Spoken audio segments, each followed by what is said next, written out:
Before we get started today, I have a gift. That preamble for Mitch McConnell was actually so funny, dude. We should have got that. I know. Oh, let me remove this remote. We're nice and bright. Hand me those rocks over there. Do you want the nut also? No, that's okay. That's that's one of the sources for today's episode. Hold these rocks. I got these a gift for you and Aiden. Hold them up to the camera. It may not look like anything special. I swear, bro, they're like dinosaur shit. No. Those rocks are from the grassy knoll where Kennedy was murdered. Oh, nice. Heck yeah. Those are, and there were only 2 rocks there, and I picked them up. I was like, you guys might want a gift, so you can take one home. Sweet. And we'll leave one on the set. All right, that's going in the And that little collection. nut, that's just from a tree, because I couldn't find a 3rd rock. That's going in the collection for sure. Yeah. So if you want one rock. I definitely want this. But we'll leave it on the set for right now. Yeah. But yeah, so those are, I recently went to Dallas, and I got to go to Dealey Plaza, where the events went down. Actually, I do have something for us, too. And then Pallet's got a present, too. Okay, so this item is so rare. I had to go through so much to get it. You know, like how Indiana Jones put the sandbag on the thing? It was harder than that. Like, I had to go to, in Hawaii, there's a secret temple of Copeland. You gotta go somehow travel your way into a volcano portal, but you gotta control it somehow. Gotcha. You can't get loose. Through it. Then you make it through some cavern. You go through the cavern, then you see this big mega church. That's Benny Hinn's church. You gotta defeat that one first. You gotta defeat Benny Hinn? Yeah. Yep. And then after that, you gotta get through a BronyCon without leaving. Oh, jeez. And then you make it into the Church of Copeland. Then you gotta get through the boss, Kenneth Copeland himself.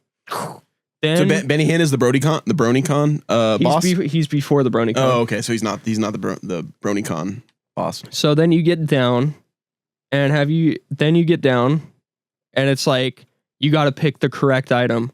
If you pick the wrong one, you die. Oh shit. Mel Gibson says that, by the way. Mm-hmm. So I picked the right one, and it was, man, it is called the Totem of the Monkey.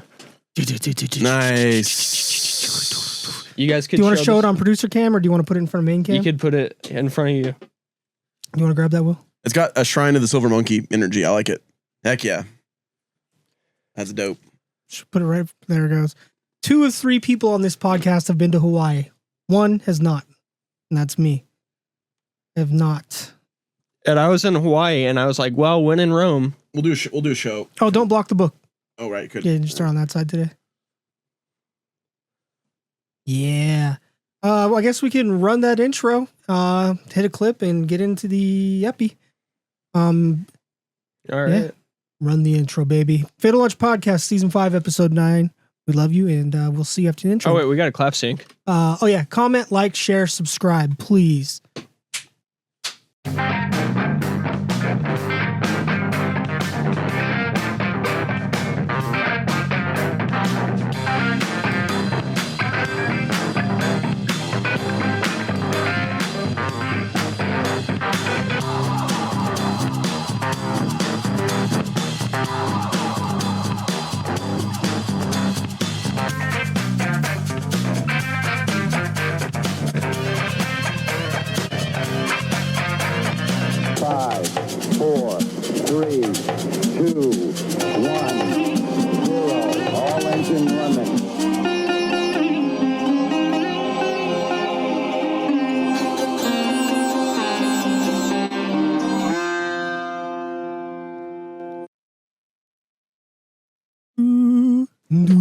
Hey, what's up, everyone? Long time no see. We had a little 2-week break there. I had to go get the amulet, so you know. Yeah, Pallet was in Hawaii. I was in Dallas, Texas for family emergency, and Will was Doom scrolling in my room watching World War III. Really? I could have sworn you were at that one club. The Benny Hinn Club? Yeah, the Benny Hinn Club. Oh, okay. Well, I only go there on Easter. Go ahead and intro us, producer Pallington. So we got the one you miss. You miss us all. I know you guys miss us all, and we're sorry for being on. But we got PJG, according to ChatGPT, main host Spill, And then here, behind the scenes. That's never going away. Producer Pallet. You know what's funny is if the White House, the Department of War starts using GPT in its warheads, and all of a sudden it goes, main host Will, host of what? Next thing you know, you're just getting drone bombed at your house. By Palantir. Thanks, Palantir. Yeah, Palantir's like, main host, you mean the leader of the underground the fatal lunch Taliban? The fatal lunch caliphate? Oh no. I got a clip to get us started, and then What would our insurgency be? What would be called? The fatal lunch insurgency or the FLP, they'll never know what it stands for. The FLP, okay. Yeah, they'll never know what it stands for. You got to leave them guessing. I'm just trying to see why this thing looks so crooked. The Future Limericks podcast. Yeah, they're afraid of limericks. Limericks. Pull up a clip real quick. Fanatical Limericks podcast. I don't know. Let's get a clip. The fans can come up with a name. Our insurgency group. All right. Not that one's just funny.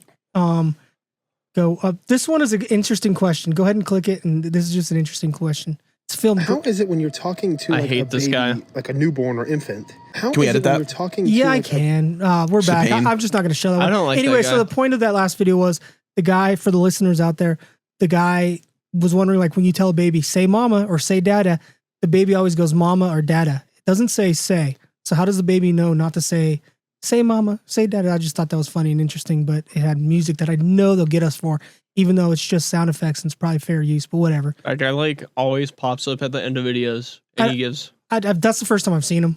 Scroll up to I do have some funny, interesting. Go ahead. Oh, I was just gonna say, like, I heard that Oh, this one's got some harsh words in it. that This babies one? don't know how to smile. They have to learn to smile. Or this one. They do that, They and they both learn to have smile harsh to get words. their mother's like attention. That's true. Don't click those until we're more than 10 minutes in.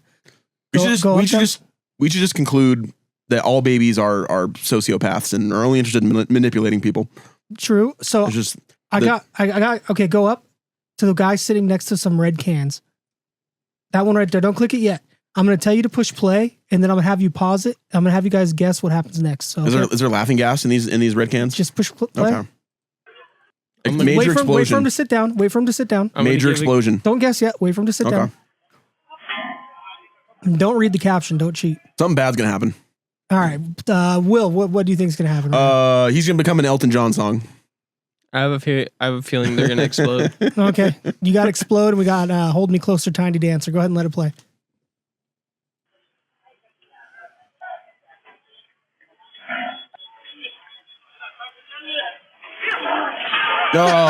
Oh, He gets Stamp, he got Jumanji. Oh man, he got creamed. Look, he's okay though. Google. he's like, He's fine. I told All right, them you can damn stop kids it. to play that cursed board game. And then I have one more. Did they listen? One more opener. Go down. Oh, this one's interesting. This is just a van full of 50 taxidermied monkeys. Oh, I thought it was like lemurs. This should be a prop on the show. Why is this not a prop on the show? Click through the pictures. You can see that somebody's just making monkeys with hats. Look at the baboon. Listen, You think Monkey would be happy about this? what were the people that get pissed off at you and like threaten you if you put like PETA? weird crap on your lawn? No, not. Oh, I mean, HOA? yeah. This is what you do to prank HOA. Dude, HOA is the worst like thing ever. You should all be props on the show. They're I'm just I saying. know. They're legit people that are like, you can't do stuff with your own house. Hey, click oddities by Mike. See if he's selling these things. All right. If he's selling them, you got to buy them. Yeah. See if he has a website. Oh, he's got a gremlin too. Dope. Mix of my insane collections. Sell obsessed with taxidermy and horror. It says I sell. So does he have I don't see a website though. This is South Florida. I know, but I don't see like Right. a web. He doesn't have a link. Mike is swole. Let's see. Oh, he's got a gremlin. Yeah, Yeah, but we need the monkey, man. we need the monkeys. Oh, go up. See if we can name each of those horror characters. Go down to the second row on the right. This That one? one, yeah. Okay, let's see. Pinhead. Pinhead. Slappy. Yeah. Yeah. Chucky. Chucky. Leprechaun. Leprechaun. Or Warwick Davis. Jigsaw. Jigsaw. Stay Puft. Puft Marshmallow. Tommy Pickles. Tommy Pickles. And then we got the vampire from It's God. What? I can't think. The director. It's from the director of Lost Boys. Lost Yeah, Boys. Lost Boys. Lost Boys director. I He see- did Fallen Down too. I see Annabelle in the back right there. Annabelle. Annabelle's in the middle. Oh, Tales from the Crypt from your hat sake. You see him right there underneath Yeah. the top Chucky. Mountain Goat. Mountain Goat. I don't know. Rugrats. Who's that doll with the bullet in its head? I wonder what that one is. It's dressed like Pee Wee Herman. A It is. muskie.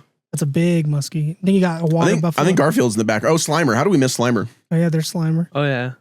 What's that one? Is that the creature from the Black Lagoon underneath that like red-haired curly fuck? You see at the very top next to the goat. Is that a muskie in the Oh background? yeah, look at that. Yeah, that's what Pallet already called it. Okay, nice. Pallet called it. What's this guy's obsession with top hats, dude? I don't know. This is funny and it's amusing. Oh, there's a honey badger. Is that a honey badger or a regular badger? It could be a regular. Oh, there's more pictures. There should be more horror movies with muskies in it. That's all I'm saying. Yeah, And yes, anyone who makes a horror movie with a muskie, they do have to pay royalties to the FLP, but it's still a good idea. yeah, of course. We get Exorcist? 95% of it. Well, it's a fair 95% is fair. We're being the good ones. We're taking all the risk here.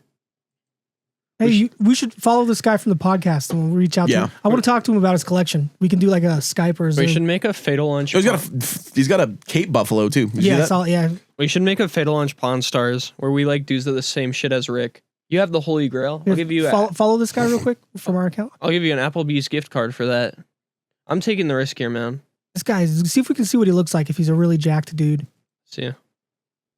Grouper. Monkey. Baboon. I was gonna say, let's go down to his actual picture. Looks like a crank yankers like puppet in the background. I love this picture. We should have that on the thumbnail. Secret time, and I might beep this. I wasn't gonna tell you guys, but I think I should because I actually need some help. I'm gonna make us each a puppet. Cool. So we can do a whole episode of us as puppets. As ventriloquists? Yeah. That'll be interesting. Okay. Yeah. So I'm learning how to actually make the puppet like with the wire and the foam. It's not that hard. I can work on my Jim Henson skills. I think I have one more clip. If not, we can try our refreshing beverage. Have you ever get onto the? Have you ever had a cup of Wilkins coffee? No, I don't like coffee. Sir, are you aware that? Oh, this one's pretty good. Option 1 or option 2. Okay, this is a would you rather. And then we'll get into the... Would you rather option 1, get a magical credit card with unlimited credit that lets you spend as much money as you want, but the only way that you can keep it forever is if you can manage to spend $1 billion within 24 hours. And no, you can't purchase companies, stocks, equity, or any kind of financial instrument. And also resellable assets like gold, silver, diamonds, gift cards, crypto, and NFTs will not count towards the billion. You have to actually buy stuff. So that also means that like donations to charity or hiring people to spend the money for you does not count. If you fail to spend at least $1 billion within 24 hours, you will get teleported into space and get suspended between 2 colliding stars. Your body will become immortal, but you will still feel the pain of having an exposed human body in the vacuum of space, as well as heat of both the stars as they collide. And after being in space for a couple of years, the stars will eventually collide and explode, and I can imagine that probably hurt a lot. But then you get teleported back to Earth, and while you don't get to keep the card, you can still keep all of the purchases that you made before. But if you do manage to spend $1 billion within 24 hours, not only can you keep the unlimited credit card, but Winston from Overwatch will come and give you a kiss on the cheek. Or would you rather option 2, your clothes will never get dirty and you never have to do laundry ever again? Would you rather option 1, get a magical credit card with unlimited credit? Okay. I'm going to go with option 3. What about you guys? I'm going to option 2. I hate ironing and I hate doing laundry, so. Yeah, I hate doing laundry. So I know this was a joke. This was a joke. This is going to be a total tangent. Maybe we won't dive into it, but how would you spend $1 billion in one day? I'd buy like 50 Lamborghinis. No, Rolls Royce. Yeah. Could do that. Or buy planes. But the transaction has to be completed in 24 hours. That's the problem. When you buy those expensive things, it can take 3 to 5 days for the money, unless you pay cash. But then you have to procure $1 billion in cash. You know how hard it is to get $1 billion from a bank? Not secret alert to people who aren't familiar. Most banks, like your local bank, doesn't carry that much cash on hand. No, they wouldn't. Fractional reserve banking, they wouldn't do that. They got the cash. They're trustworthy. Yeah, that's exactly what it is. Maybe you could just buy gold, but then you'd have to find $1 billion. No gold. Oh, he said no gold. Yeah. Oh, dang it! An iridium spa with really expensive mineral water. You know. Yeah, exactly. I'll go like Arab oil tycoon like status, or just buy monkeys. Just $1 billion worth of monkeys. Yeah. That's a terracotta army of monkeys. That's what I want. Or that monkey amulet's worth like $2 billion. No, you could. Yeah, it's rare. It's so rare. It's priceless. How could you put a price on it? But we'll say $1 billion, just for money's sake. Hey, go to Wide. Let's have our refreshing beverage real quick, and then we'll get into. Tell us what today's episode's about. Have you guys ever seen the Wilkins coffee commercials? No. I'll show you guys eventually. Okay. So this book is called Death in the Baltic, and it is about what, Will? It is about the last voyage of the Wilhelm Gustloff, which we will get into today. So. And the Wilhelm Gustloff was a boat. Who built it? Where was it coming from? Where was it going? And then we'll fill in those details as we. Yeah. Who built it? Which country? It was built in Hamburg by a German shipping company in like the late 30s, and it was primarily is supposed to be like a vacation vessel for German citizens to go take a vacation, a cruise in like the Baltic or in the Mediterranean. And then when World War II started, it became a hospital ship and a training facility. And we'll get into all that. Perfect. So that's what today's episode's officially about. But before we get into it, Will, are you familiar with the term pilk? Pilk? Mm-hmm. I can't say I am. Let's dissect this word. What do you think pilk is? It's two different things put together. Milk and something bad and something horrendous. It starts with a P and it's right next to you. Yeah. Starts with a P and it's right next to you. Oh. We're returning to our Pepsi series. Don't tell me it's Pepsi milk. It is Pepsi milk. Oh, God. But apparently this is a legit thing. People drink pilk. Before we make this pilk, do you want to spin the wheel for your next topic? Or do you want to just get into the pilk nation? Let's do the spin the wheel at the end. Okay, and then we can do the pilk challenge. All All right, wait. You have a choice. Do you want cow milk? Well, we're gonna do both, but we won't spoil it yet. We won't spoil it yet. That's when I want moo juice and high fructose corn syrup. So I haven't had whole milk in a long time, so I figured we could do a taste test of the whole milk. I hate milk. Yeah, I'm not a huge fan either. I'm weird. I like milk. I like half and half. I drink mostly half and half. So I'll spoil it. So we're gonna have pilk, and then we're gonna try goat pilk. We're gonna have gilk. Goat milk Pepsi. I kind of want to taste the difference between regular milk and goat milk before we get into it. I don't think anybody online's done goat pilk. We might be the first goat pilkers. Searching online reveals that yes, we are the first to do goat pilk. I mean, we might not be the first goat peepers, but for sure the first goat pilkers. I don't know the benefit of goat milk, but this was at my local Stater Brothers market. I couldn't tell you. All right, I'm going to have this first sip of whole milk. I haven't had whole milk since probably elementary school. I haven't had milk on its own. They didn't give us whole milk in elementary school. They gave us non-fat like sugar milk. It's way worse for you. I forget what regular old milk tastes like. So smells like milk. It's kind of good. I'm not gonna lie. It's actually kind of good. Half and half's better because I haven't had it in so long. Yeah, I'm gonna give it a taste. Yeah, that's the whole point. Give it a taste test. It's not bad. I don't know if I could drink more than a sip or two at a time. So I just remember I got to a point where I just really didn't like milk. Yeah, if you're drinking 2% or non-fat milk, switch to half and half. That's milk. Yeah, this is closer to half and half. If you want to grab a Citra Red cup. The thing is, I think you're a weirdo if you drink cups of milk. Oh, dude, one of the classic American dinners: spaghetti with a bread and peanut butter and a glass of milk. Listen, I drink serial killer amounts of milk. Okay, I think you're. I don't know why. You're a weirdo because I'm just vitamin deficient. You know what it was? It was about high school when somebody told me milk is 30% pus. I was like, okay, can't drink it. No, you know what's worse? The people who drink raw milk. You might as well just be drinking sewage water at this point. I'm gonna pour a little bit of this goat milk in here. I'm gonna give this a shot. But supposedly, I mean, if you can avoid getting salmonella poisoning, raw milk's supposed to be better for you than because milk, they pasteurize it, right? They got to boil it to make sure no one gets sick. But then when they boil it, that gets some of the nutrients and stuff in it that are supposed to be really good for you get evaporate. But is that true? You know what I mean? I don't know. All right, I'm gonna give it. Do you want to give a little goat milk? Sure. Pour a little goat milk in there and give it a shot. Oh yeah, give me a solo cup of goat milk. Yeah, you're going crazy. All right. Okay. Oh yeah, throw him a solo cup too. If you don't mind, Will. Next to you. No, I should have poured. Oh God. Here, throw him a cup from next to you. Will. Yeah, throw a pallet a cup. I'm gonna try real quick.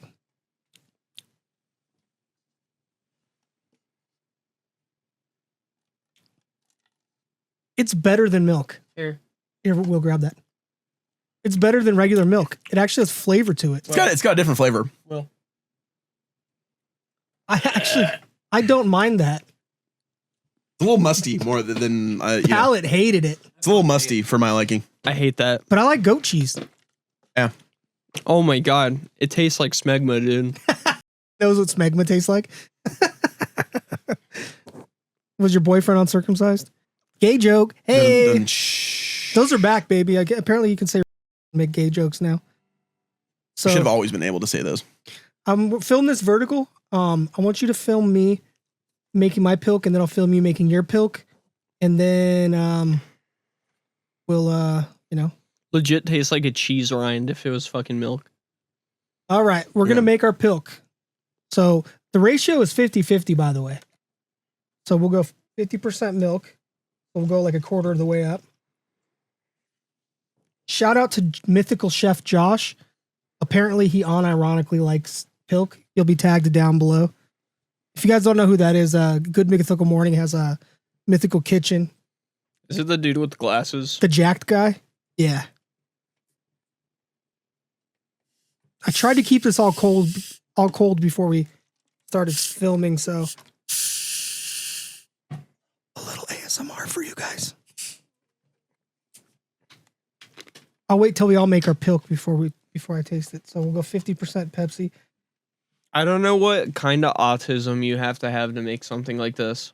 I think it's from the show Laverne and Shirley. It is don't do what I did here. I'll just make yours for you, Will, because there is a serious oh, you don't want the goat milk. Grab yourself a new cup and we'll just save this goat Okay. milk. Oh, that's fine. I'll drink it. Whatever. I don't care. Just slam it real quick. So that's the pilk. It's kind of foamy. Let's do Pepsi and then milk. Yeah, it's got a Hold musty. Woo, got gold milk. It's got a musty taste. Hold that. Well, I mean, I do like goat biryani and goat vindaloo. Oh, and we're gonna have some of that type of food tonight. We definitely are. Hey, if you guys don't know, your producer P just had a birthday. Oh yeah, producer Pallet. Can we do an age reveal, or do you want to keep? Yeah, that? I can. Now that I'm of age, I'm 18 now, guys. Yeah, producer Pallet just turned 18, and I will be turning 40 in a couple days. Producer P, I'll do the producer cam real quick. Producer P got himself a tat. Oh yeah. Producer Pallet's got ink now. Officially cannot get into Jewish heaven. Damn. Did Will pour his pilk yet? His is poured. We'll go ahead and hand you the ingredients now. Apparently, it tastes a little bit like a root beer float. That's why it's a thing. You got your cup ready? Yeah. Okay. The Beppis is right here. And then you have your milk over there. So I made like a little bit. yeah, I just did like a quarter cup. Film your pilk bubbling away. Oh, it's bubbling. It's like a legit witch's brew. You have to drink it kind of quick, from what I heard. You can't let it sit. Are we all gonna have diarrhea in 45 minutes? I think so. Okay. Dude, the foam is thick. Look at the foam. Like, it makes like peaks. Not gonna taste it yet. Again, shout out mythical chef Josh. Fuck you, mythical chef Josh. And then we're gonna do goat's pilk after this. Oh god, I can't. Is yours made? Yeah. All right, you guys ready? Ready. You can put the camera down and we'll just go. Okay. You can. I'll stop it. Yeah, just stop it. Can we just eat Greenland shark already? That's next time. Cheers to pilk, y'all. You ready? It's not bad. It's really not bad.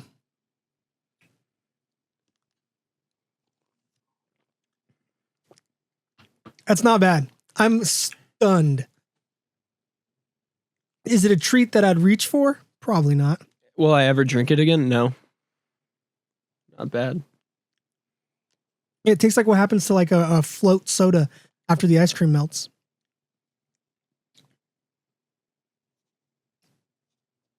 All right, grab me a new cup. It's like a 60% less good like It's milkshake. so thick. Yeah, like it's very thick. like ice cream shake. All right, I had my fill. We should here. We'll just set the cups away from the computer. If Yeah. you want, bring What your. if I just throw my cup away? Is it empty? No. As long as it's mostly empty, it should be fine. And we'll put these over here where they can't get. Mine's still spilled. full. Yeah. Here's what. Should have got a 5-gallon bucket. Oh All right. well. Each of us a new cup, and I'll pour us all a portion of goat Musty. milk.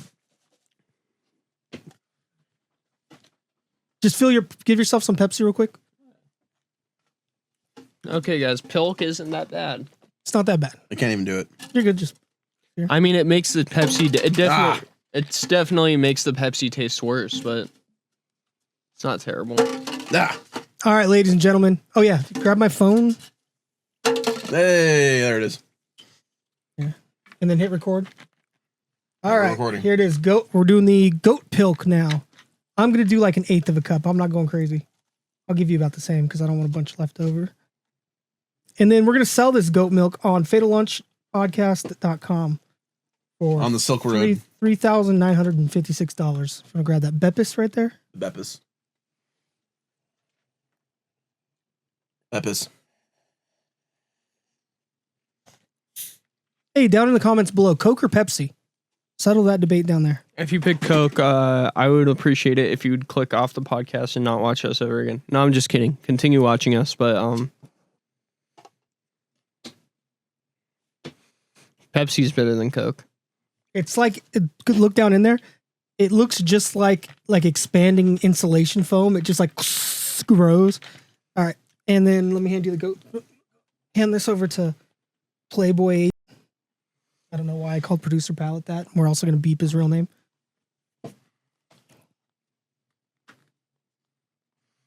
Do we have to? Beep your name? No, do we have to do the goat milk? I'm doing it. You can opt out. It's not a huge deal. This isn't an official challenge. Nope, I gotta do it. All right. We are the first people potentially in history that have made... I don't. All right, let me try. All right, you can... cheers. You can go ahead and stop that It's recording. different than the actual pilk. Here we go. Yeah, it's got that musty taste. What yeah. a weird aftertaste, dude. Yeah. Nope. Nope. How is it that different? Got like musty like goat sweat in it. I don't know. It's not great. It's not good. I think 3 sips is good enough for me. Yeah. Absolute I'm shit. pretty One optimistic. sip is good for me. Ladies and gentlemen, we have tried goat Gilp pilk. or Gilp. gilp. It tastes like cheese. Pilk. Like really Pilk bad gilp. cheese. Pilk gilp and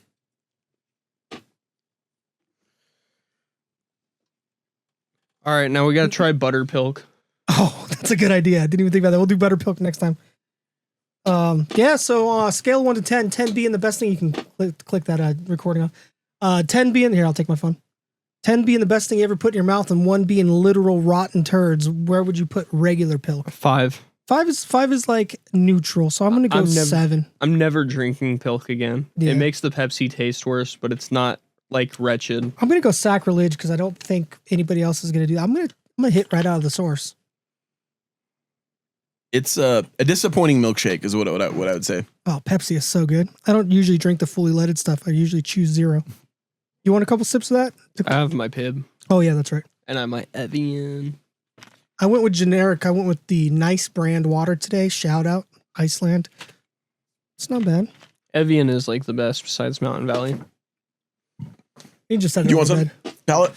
He's got his Mr. Bed. Oh, okay. All right, that was Pilk. I rated it 7. What do you rate Pilk, Willie? I'm gonna say if 5's neutral, I'm gonna say 6.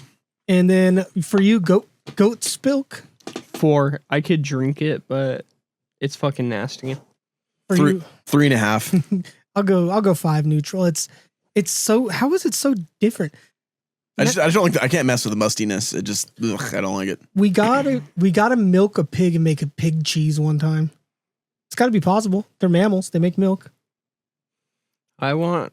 Let's see what else pilk can we have. Butter Pilk. Butter pilk. That's a good one. Fucking half. What badger? Or do badger milk and she's all Like dolphin milk. Fucking paff and paff. Oh, half and paff. Ladies and gentlemen, that was Pilk and Goat's Pilk. I believe we're the first one to do Goat's Pilk. If you don't think we are, You're wrong. Send me the proof at fatallunchpodcast@gmail.com. But you have to include a picture of your sleeping grandparent. It's the only way we can open it. That last part is a joke. Welcome to Death in the Baltic. Will, take it away. all right. Oh, So today we're gonna do part 1. This is actually a 2-parter. So FYI, guys. It's a 2. Wait. I feel something. Wait. We're officially in season 6 of the podcast now. dude, we just changed seasons halfway through an episode. Can't beat it. Season 6, episode 1. Hey, welcome to season 6, episode 1. Halfway through an episode. We're the first podcast to ever do it. We're gonna run that intro. We'll be back. Go to black.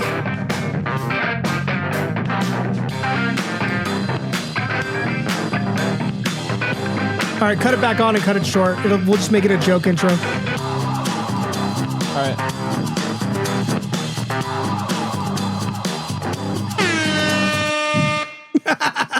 We're back with the air horn. Hey, welcome to Fatal Lunch Podcast. Season 6, episode 1. Season 6, episode 1. This may be the shortest season or the longest. We'll see. Jeez, he brought the air horn. We got you here. I always have the air horn on me. Since it's a new season, we got new radical characters as radical PJ Goozer. Will missing FLP, a rad.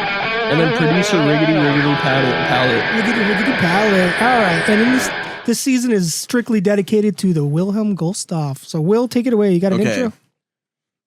So, today we're talking about the Gustloff. Okay. And this will be part 1. Okay. The Wilhelm, we should probably switch popcorn read. So, I mean, I read a page or two, then maybe Goose reads a page or two. I don't know. We'll figure it out. Just take as much as you can. Okay. So the Wilhelm Gustloff was sunk at the end of World War II in January 30th, 1945, in the frigid waters of the Baltic. Its death toll was much greater than that of the Titanic. It's the greatest maritime disaster in world history, peacetime or wartime. Okay, so the Titanic, which sank in 1912, had about 1,500 deaths to about 1,600 deaths, give or take a few. The Indianapolis, which delivered the atomic bomb, had about 880 deaths. And I had to mention this. We should maybe do a full episode on this. The Costa Concordia, which sank in 2012. It was, for those of you who don't know, it was the cruise ship that it sank off the coast of Italy. The captain ordered a high-speed travel too close to an island reef, and he was allegedly intoxicated, although he denied that in court. He said he wasn't drinking. I think he got arrested Picture though. of the boat right here. Yeah, he's in jail Because he abandoned ship. Yeah. Is he currently in jail? No, not anymore. He got released. Anyways, I refer to it as the Italian Titanic. No molto bene. Yeah, it was definitely a no molto bene. Well, the Gustloff was much worse than that. The official death toll for no one really knows, but a good estimate is there was about 10,000 people on the ship, and it's thought that about 9,343 people died in the frigid waters of the Baltic. And we'll get into that today.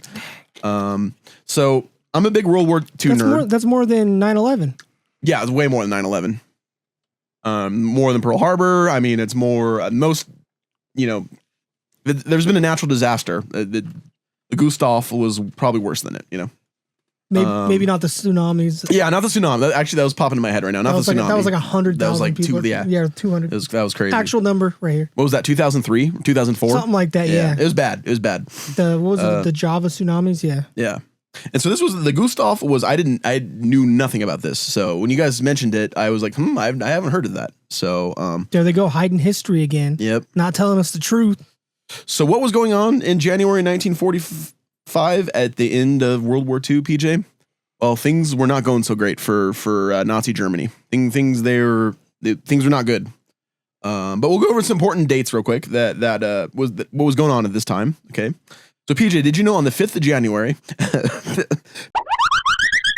Pepe Le Pew debuts in the Warner Brothers cartoon Odorable Kitty. Okay. That highly cancelable Me Too cartoon. The horny skunk that went around and you tried to rizz up all the other skunks and cats and it's a famous cartoon. It came out. The Battle of the Bulge came to an end on January 12th or pretty close to January. It might have lasted a few more days than that. I'm not wrong. Pepe Le Pew's is in the Looney Tunes verse. Yes, yes, he's one of the original Looney Tunes. Little clip of him right here. Yeah, the Battle of the Bulge was the last ditch offensive of the Germans in the Ardennes, and anyway, German troops started to retreat from Belgium on January 12th. The casualties for the Germans were about 80,000 to about 100,000 casualties, 13,000 battlefield deaths. I'll take a cough drop if I keep coughing. I don't want. Each of those coughs is replaced by a different sound, so don't worry about it. I know the listeners don't want to hear me cough. The Americans lost about 75,000 to 80,000 casualties, and with about 19 to 20,000 battlefield deaths, and the British about 1,500 with 200 battlefield Come on, deaths. British, you need to step up your game. Yeah, and a casualty, the word casualty is kind of confusing, but it refers to someone who's killed on the battlefield, wounded, missing, or captured. So all those put together, okay? And also on the 12th, the Soviets launched a large offensive against the Germans in Eastern Europe on the 12th at the Vistula River in Poland. January 27th, the Soviets liberate Auschwitz and Birkenau concentration camps. Vistula. Do you know what a fistula is? I do not. A fistula is basically a hole that connects two things inside your body that shouldn't be connected. So like if there's a hole in your lower intestine and it connects to your prostate, you'll poop semen. It's what a fistula essentially is. It's a hole that is somewhere where it shouldn't be. It's really gross. Sounds like you should go see a doctor if this You is happening to definitely you. do go see a doctor. Okay. They can get infected and you can die. And then on January 30th, something really bad happened to the Wilhelm Gustloff, and we'll get into it. Okay. January 1940. So I'm going to talk a lot about World War II because I'm a World War II nerd, but it'll be mostly, I'll only go on a few tangents and it'll be mostly in relation to the Gustloff, you know. January 1945, the Russians are closing in on East Prussia's coastline. So that's like the area east of Germany. So that's like Poland and all those. Yeah, they'll be like little animated maps and stuff. Everyone was trying to get out of Dodge. There was lots of refugees, lots of soldiers who were deserting the army at that time because everyone knew like everything was going to shit. Everyone from soldiers to civilians were trying to get on board ships and go to Western Germany and get away from the Russian onslaught. German soldiers and Hitler youth who were caught deserting could be shot or hung, in which case a rope would be tied around their neck. They'd be thrown off a balcony or a tree, and they'd have to wear a sign that said, "I'm a deserter. I was a coward in the face of the enemy." Now, what is that in German? We could put it up. I don't know it off the top. Ich bin ein. I don't know what deserter is in German. Ich war ein. I don't know what coward is in German. In die what's face Zicht, I think Zicht is face. Gesicht is face, and I can't tell you what enemy is, but we'll translate it for the folks. I'll do it right now. It's your. But not a good way to boost morale, right? By deserters. I don't think that's gonna motivate your guys to fight harder. I have a feeling they're real close to the end, and they knew it. Yeah. And I mean, the signs were, and there'd already been assassination attempts on Hitler, and everything was going to shit, you know. And their fronts all over Europe were collapsing. So the entire Nazi government, or Nazi short for National Socialist German Workers' Party. I found it. Let me try. Ich bin ein Verhängflachhüter. Ich war in Fegling vor dem Fiend. Nice. Well done, Drew. Let me see. Maybe I can pronounce it. Okay. I know a little bit of German. Ich bin ein Flugtiger. Ich war ein Feeling vor dem Feind. Okay. Yeah, I butchered that a little bit, but okay, now I gotta find my We're place going to again. have the actual pronunciation of it right. And that's how it's actually pronounced. Nice. Okay. Yeah, despite the dire situation, Adolf gave daily radio broadcasts urging people to fight to the last man. Joseph Goebbels, the minister of propaganda, ensured the German people that victory was still possible. And of course, Goebbels is famous for saying, "A lie that told once remains a lie, but a lie told 1,000 times becomes the truth." Yeah, so not a good thing to say. But large numbers of Germans weren't buying it. Panicked people fled to the large naval port of Gotenhofen, which is in the Bay of Danzig. Or I like to call it the Bay of Glen Danzig. Mother, tell your boats not to go that way. Operation Hannibal was launched there, a last-ditch effort to get as many East Prussians away from the advancing Red Army. A 63-year-old captain named Friedrich Petersen was ordered to take as many refugees as possible from Gotenhofen to the western German port of Kiel. And the Gustloff was one of the ships that was selected to do this. It was a 25-ton passenger ship that often took Germans on their first vacation prior to the war. Crazy, you said 25 ton? 25 ton, yeah. So not as fat as Pallet's mom. He didn't No even comment, even though I respond. laughed already. Okay. I put in a bunch of canned laughter, so Yeah. it sounded like it was hilarious. During the war, it was used as a hospital ship. Later, it was used by the German Navy as a U-boat training academy. Its primary mission was to remove wounded soldiers and war materials from the area. And secondarily, it was to help refugees. It was 684 feet long. Wow, not as wide as Pallet's mom. Canned laughter. Hundreds of thousands of people were in the area trying to escape the Soviets. People searched for scraps of food because everyone was like starving at this point. There's Germany's been on rations forever. Wait, war is bad for people? Go figure, right? Like Oh, according to the neocons, no, but everyone else, yes. it's good for like 100 people. Yeah, That it's good for the weapons industry. It's good for banks. It's good for certain individuals. Who's that fucking dork who? Good for Lindsey Graham. Who's that fucking dork who invented Oculus and now is a weapons manufacturer? I don't know what Oculus is, but I'm just gonna say Sam Altman. No, not Altman. The VR. He created the VR goggles. I can tell He's you. got that stupid ass name. He's truly a dork, and I say that because you're creating weapons that kill people, and you think it's a good idea. Hey, he's like, no. We're not trying to be in war. What we're trying to do is be the weapons shop for the world. We'll create the weapons and we'll sell them to other people, but we won't use them. It's like you're a murder merchant, asshole. Yeah, when nerds work for the government Yeah, he made the Oculus. Great. I think I might be. It might not not be. It might not be Oculus, but I believe he made the Oculus, and then that got sold for a bunch of money, and then he became a weapons manufacturer, and he gets like rock fucking hard when he talks about it. He was on Joe Rogan not too long ago. He's got some stupid name. sounds like Alex Karp or Peter Thiel or any of those other like those goblins. No, this guy's younger. There were at the port there were legions. This guy, Palmer Luckey. Palmer Luckey. This fucking dork. Palmer Luckey. Yeah. He looks like one of my old substitute teachers. Yeah, he talks like it. He's not a dork in the good way because now he makes weapons. Yeah. There was legions of rats, piles of garbage, scattered belongings everywhere, and corpses were piling up at the port. As well as wounded soldiers, there was mass squalor, desperation, and panic.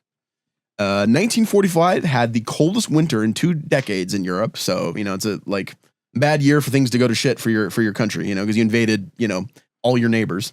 Danzig, the port of Danzig, also called Gdansk. I apologize. I think it's just Danks. Yeah, it might be Dansk. The G's probably silent. Is a port city in northern Poland. Danzig is about 317 miles from Berlin. Soldiers and refugees were waiting for the Gustloff in frigid temperatures.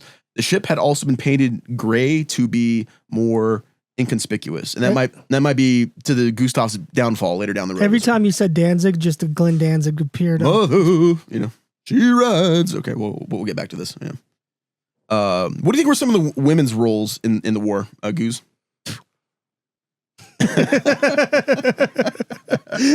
That was them polishing metal. Well, they may or may not have done that, but women all worked as radio operators, telegraphers, stenographers, and they also worked in munition factories.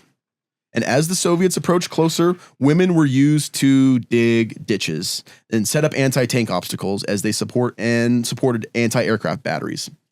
So, listen. I think that the women of the night were often kidnapped women. I don't think they were like the local German women. Because I know that Japan had a bunch of kidnapped, I might be speaking out of turn, but I think they had a bunch of like kidnapped Chinese women that they used specifically as sex workers. Yeah. Well, the Germans they're using everyone at this point. It's all hands on deck. It's slave labor. It's like people from other countries. Werner von Braun was like the worst like slumlord / like manager ever. He would like kill Jews who worked too slow. And then we brought him to the United States. Yeah. And got us to the moon. He was good at building rockets, though. So you got to give that. You got to give that to him. Really good. It's so good we can't recreate it. Somehow we can't get back to the moon. I know why. I'm just messing around. I'm not an anti-moon person. I know exactly why we can't get back to the moon. Okay. Because we don't have the same factories. We don't have the same infrastructure. The V2 is a modern marvel of engineering. And every engineer that worked on that just retired after that. So the new engineers couldn't fill the void of these incredible engineers who got us to the moon. So yes, we did go to the moon. NASA did get us there. What do you mean? maybe the first moon landing could have been faked. And if it was faked, I still side with the United States. Because my God, we pulled off a fake so good that even the Russians believe us. Hey, what do you mean, bro? The NASA logo has a snake tongue in it. NASA means con and fucking I don't know. TikTok conspiracies have entered the chat. The fallen angels did it. Yeah, that's what it is. I'm gonna say you can't get past the Van Allen radiation belt. Yeah. Oh, I'm gonna say that the video of the moon landing was fake, but we actually went to the moon. Also, I'll you know. Dude, Buzz Aldrin and fucking punched. What's that nerd's name? What's the bald nerd who doesn't think the moon landings are Bart Sibrel? Yeah. He punched Bart Sibrel in the face. You guys ever seen that video? Bart. His name is Bartholomew Sibrel. He's the guy who put forward all from like the early 90s, all of the like conspiracies. Go Google. So I'm gonna have a little title card here called the Fatal Lunch Sidebar. So anytime we get distracted, they know we're about to get distracted. Yeah. And then I'll put the time, how long the distraction was. It's a 3-hour podcast today, so it's fun. Put Buzz Aldrin punching Bart Sibrel. Yeah, and you'll see why. You'll see why he punches this guy, because agree with Bart or not, he has the right to say what he wants. But look at how he's treating Buzz Aldrin, an American fucking hero.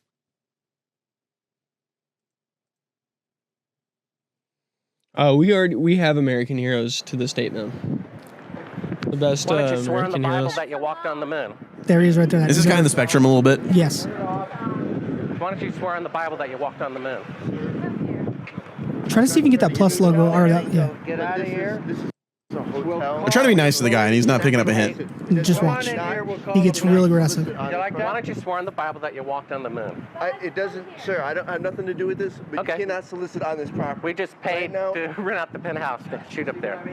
So you can't solicit like this on this property. keep shooting. All right. Well, then I'd go through my measures. You got to keep shooting, man. This guy was ridiculing Buzz Aldrin for years at this point, by the way, showing up at all of his conferences. Yeah. He's that guy. Who said you walked on the moon when you didn't. Here it comes. Calling the kettle black, if I ever thought of it. Saying I misrepresented myself. Away from me. You're a coward and a liar and a thief. There it is. Yeah. Yo. That's the punch heard around the world, baby. You could tell he's about to cry too.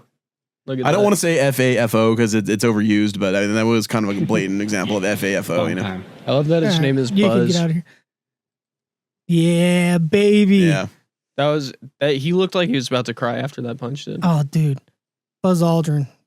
Bart Sibrel, I mean, he's First man on the moon, but not the first man to slap a bitch, right? Yeah, exactly. I mean, the thing about Sibrel is I'm not going to go too much more on a tangent.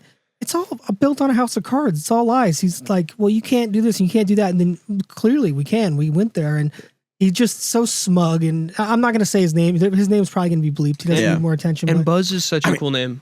Listen, man, to the people who don't think we went to the moon, like, they always talk about it. We put satellites into. How the fuck did we get a satellite into space? You know, we have the technology. And the one moon landing they debunk is the first. Yeah. They don't talk about the 8 other times we went after that. They always try to debunk 11. Yeah. They don't debunk 12, 13, 14, 15, 16, or 17. They don't want to debunk those because we have those in.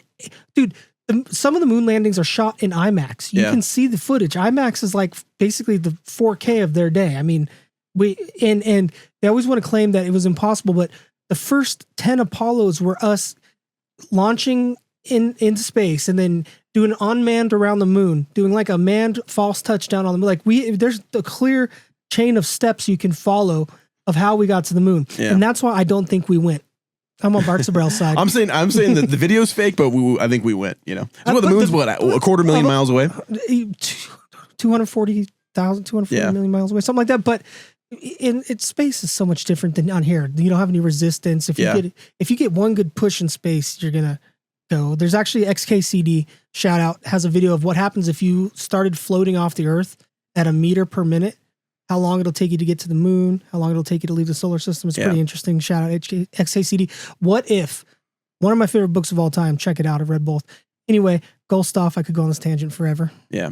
Anyways, so we'll get back to the goal. This is about, I want to talk about the invasion of Poland a little bit, because so just people get a little background on what's going on. in Poland, and nothing good happened to Poland during fuck World you, War II. Fuck you, Flint Dibble. Until the war ended, yeah. Fuck you, Flint Dibble, for Poland. I'm just gonna keep saying fuck you until we get him on here. You know I'm joking, Flint. Yeah. So the Soviets. So a lot of people don't know this, and I want to talk about it because everyone talks about the Nazis' war crimes in World War II, but a lot less people talk about like the Soviets' war crimes. All right, and so before the Soviets were teamed up with the Allies, they're actually an Axis power. Did you know that, PJ? No. In the beginning of the war, they signed a non-aggression pact with the Germans called the This is probably the coolest name for a treaty ever. It's called the Molotov-Ribbentrop Pact. It was signed August 23rd, 1939. It was a non-aggression pact between the Soviets and the Nazis, but it was a maximum aggression pact for Poland, unfortunately. So sorry, Poland. You know, I wasn't happy about it. Both nations also agreed to jointly invade and carve up Poland. People of German ancestry would leave the Russian territory. This was part of the pact. I think I'm like a third Polish, by the way. I might be a little. I might be a little bit. I think I'm Mexican, Polish, and English. I have some Eastern European in me, but Irish, it might be Polish. I don't know. Yeah, Mexican, Irish, and Polish. I think I'm a European mutt, as far as I can tell. People of so they signed this pact. The German people of German ancestry in Russia left Russia and returned to Germany. They were subjected to racial purity tests before they could return. And they were put in holding camps. If you had Jewish traits or too many Slavic traits, you were rejected. So, i.e., you were imprisoned in a ghetto, or you were killed, or you became part of like the manual labor slave caste. If you had the proper Aryan features, though, you'd be granted Eastern Prussian citizenship, and you could take possession of mysteriously now empty Jewish and Polish homes. Take a look at the camera, Will, and turn your head side to side slowly, and see if you have the correct. What was it? Aryan traits. Yeah. So we got you zoomed in. Okay, and now cut the producer cam real quick, and give us a little side to side action. And what you're going to see next is a picture of proper Aryan traits. Yeah. And down in the comments, say which one of us is, more proper Aryan. Yeah. I mean, it's all pseudoscience because Europe's been a melting pot for a long time, man. Pseudoscience. Did you know black people have different skulls than us? You didn't get it? No one gets it? Django Unchained? I love that movie. Yeah, when he comes in and he's all Leonardo DiCaprio is explaining to Django the science of why black people have different skulls because they got this one little dip in the back of the skulls. I'm not going to quote it because there's a lot of heavy words in it. Yeah. But he points to the one little, and it's clearly not true. Obviously not true. It's just they use science to be racist and kind of what they're doing here. Yeah. So it's nice when the state gives you other people's stuff, right? They're really good at that. They're good at stealing stuff from other people and giving it to their friends, right? Man, so good thing our current administration would never do anything like that. Jeez. It's kind of a weird coincidence, though, that we just invested in 2 new drone companies that happen to be owned by the sons of Trump, and they're going exclusively with them for multi-billion-dollar contracts. We need the big McConnell to save us, man. Yeah, doesn't seem like conflicts of interest or whatsoever. So, is it like a no bid contract, like the Halliburton thing? Of course. Yeah. What do you think? No, nothing would happen. Nothing. Yeah. This is all a coincidence. What do you think, McConnell? And a string of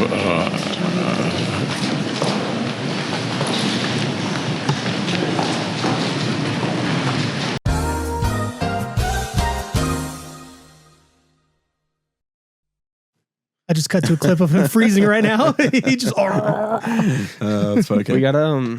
We gotta see if he could fight Copeland. You know what I'm gonna do? I'm gonna make our first Fatal Lunch podcast T-shirt merch. It's gonna say. I don't want to say it out loud because I don't want someone to steal it. No, I'll say it out loud because we'll make it. Just cut it if it's good. It's gonna have black metal writing. It's gonna say McConnell, and it's gonna have a cartoon Mitch McConnell face, but with like black metal face paint on it. Can we have him as dressed like Professor X? You could do that too. Okay. I hate that McConnell. He's always trying to fight me. Copeland, hey, long time. We've been away for a few weeks. How you doing over there, Copeland? It's been chill, man. I mean, your producer beat my ass, but chill. Chill, good, yeah. Yeah. So like McConnell, he's kind of a bitch. He's not on Monkey's side or my side either. Fuck that dude. Well, if one day I'd like to see you guys put your dukes up in a ring, but until I'll that beat his fucking ass. You hear that, McConnell? You just got called out by Copeland, baby. What the fuck? Now I'll beat Copeland's ass. Oh no, it's McConnell. I'll beat Copeland's ass. Oh no, we got What a do you real. mean? I'm gonna kick your ass. Yeah, down below, who you got, McConnell or Copeland? Oh man, did I miss both of them? You did, and now there's a Street Fighter scene of McConnell, Copeland, fight. And that Street Fighter music, nice. Mhm. Yep, if I'm good enough to make that graphic. And like Building 7's in the background, right? Oh, yeah. Okay. It's like Street Fighter FLP edition. Besides the music, I swore off using AI to make videos and stuff like that. So otherwise, I would put in 2 geriatric people fighting on Building 7, but I can't support giant AI data centers anymore. It's getting out of control. And the fact that they're working with the military. But anyway, Everyone's working with the military, yeah. But so, remember our motto on the show, PJ, we turn evil into good on the show. Or we try to. Okay. That's true. So anyway, Palantir, that family-owned corporation who has our best interest in mind. Dude, we gotta go catch one of his we gotta go catch not a Tia, who's that guy? If you say we gotta catch one of his Antichrist speeches one day. If he's in town, we gotta go catch it. saying Palantir is bad is like saying Dow Chemical is bad. They're both. Dude, we should do like a mild dose of mushrooms and go watch a speech about the Antichrist from one of our fucking overlords. That would be so awesome. Just be like, whoa, I gotta get out of here. Wasn't his whole argument that like, I know it sounds like we're bringing about the end of the world with this technology, but he's like, we gotta use this technology to stop the end of the world. Wasn't that like his like? I didn't. His watch kind it. of like, I don't know. I'm sure it's something like that. Also, quick tangent, but there is no Antichrist in the Bible. I believe Antichrist refers to everybody who's against God. I think it's a general term. It's not. That's what St. Augustine said, and No, there is like in Revelation, literally, it says like there's an Antichrist. But we don't have to get into that right now. People don't make shit up with the Bible. What are you talking about? I've never seen that before. Revelations definitely wasn't written hundreds and hundreds of years Yeah, ago. who would make shit up with the Bible? Well, it was almost not included. Copeland. The Revelations is all. I mean, the obsession Revelations is kind of like, I don't know, eschatology. I don't think is not that great. But it was almost not included in the Bible. Sounds like Catholic Church control. But anyway, No, We'll get back. The Soviets took control of Estonia, Latvia, and Lithuania on September 1st. Germany invaded Poland. do you think we get the word? Do you think we get the element lithium from Lithuania? Continue. I couldn't tell you. I'm gonna look that up. You can look it up. Polish forces were fought bravely against them, but they were no match for overwhelming German and Soviet military might. The Nazis had been dress rehearsing for an invasion of Poland for years. About a month later, despite various valiant efforts by Polish soldiers, they were defeated on October 6th, 1939. A couple days after Germany occupied Poland, and Britain and France declared war on them on September 3rd. And that's how the most destructive conflict in human history kicked off. Well, it's about to be in second place, baby. Lithium was discovered in Stockholm, Sweden by a Brazilian scientist named Jose Bonifuso. If I butchered that, I'm sorry. That's the most confusing sentence I've ever heard. Yes, and even the least confusing part is that the name lithium comes from the Greek word lithos, which just means stone. So it's a Swedish stone discovered by a Brazilian, named after a Greek word. Yeah, simple. The more you know. Yeah. Okay, so the Germans took about 50,000 casualties to conquer Poland, with about 17 or 18,000 battlefield deaths. A memorable and respectable defensive effort by the Polish army. And as we know, both the Nazis and Soviets deeply hated and were suspicious of each other. The Nazis would later break their pact with them on June 22nd, 1941, and the rest is history. I always point out out the joint Soviet-Nazi invasion of Poland whenever someone tries to say that the Soviets were great heroes or liberators of World War II. So always bring that up. Russia officially lost control of Poland in 1915 during World War I. Prior to that, they originally took control of it in a series of partitions. The last one was in 1795. Poland's had a Russian, Prussian, or Austrian boot on its neck, going back all the way to the Middle Ages. It was partitioned, invaded, or was the center of major military conflict dozens of times. It would not finally throw off that pair of boots until as recently as 1989, when it became an independent state. Isn't that the same year? No. 94 is when the Berlin Wall came down, right? It was the 80s. 89 then? It might have been 89. Maybe so the fall of the curtain is when they got there. I get confused. I know the Soviet Union collapsed in like 91 or 90, and then the Berlin Wall might have fallen down like in 89 or something. I can't remember. For some reason, I had 94 in my head for the fall of the Berlin Wall. 1989, November 9th. Is that when they took down? That's when they took down the wall. Yeah. Okay, so yeah, that's around the same time. I was right in a roundabout way. So about 2 to 3 million ethnic Poles, not Jewish people, ethnic Poles, died during World War II. About 90% of all of them were civilians, and about 3 million Jewish Poles died at that time too. And about 150,000, they're not quite sure, 150,000 to 500,000 Poles died under Soviet occupation during World War II and the Iron Curtain period. So it's been a Dickens novel, PJ, in Poland for a couple centuries.